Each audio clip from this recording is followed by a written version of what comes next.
जसं सगळ्यांना माहित आहे की आज आजीचा 80वा वाढदिवस आहे, तर मी त्यांच्यासाठी एक लहानशी कविता बोलणार आणि त्याच्यानंतर 2 शब्द स्वतःचे.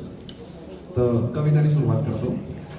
प्रेमाने परिपूर्ण आहे ती माझी आजी, माझं जीवन संपूर्ण करणारी आहे ती माझी आजी, दर लहान काम करून देण्यावर थँक्यू बोलणारी आहे ती माझी आजी, दर महत्त्वपूर्ण गोष्टीला सोप्यात समजावून घेणारी आहे ती माझी आजी, दर वेळेस माझी आठवण काढणारी आहे ती माझी आजी, दर विघ्नावर मनोबल वाढवणारी आहे ती माझी आजी, टीव्हीवर शो बघून नवीन पक्वान बनवणारी आहे ती माझी आजी, वेळेवर जेवण केलं का हे लक्षात ठेवणारी आहे ती माझी आजी, व्यायाम करण्यात अनुशासित, आपले सिरियल बघण्यात एकदम समर्पित आहे ती माझी आजी, दयावान, शांत, आणखी सगळ्यांची काळजी घेऊन चिंतित होणारी आहे ती माझी आजी. माझी आजी माझी प्रेरणा स्रोत आहे.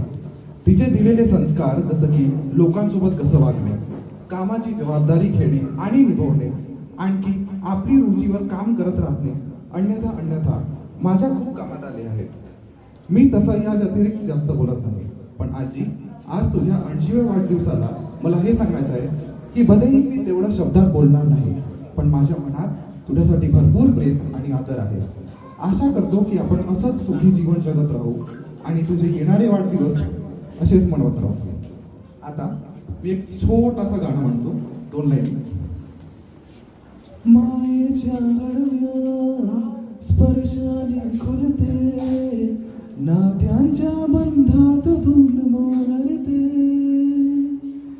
मायेच्या हळव्या स्पर्शाने खुलते, नात्यांच्या बंधात धुंद मोहरते, मनोधान वाऱ्याचे गुंज पावसाचे, पावते बेभान कसे गैरते, मनोधान वाऱ्याचे गुंज पावसाचे, पावते बेभान कसे गैरते,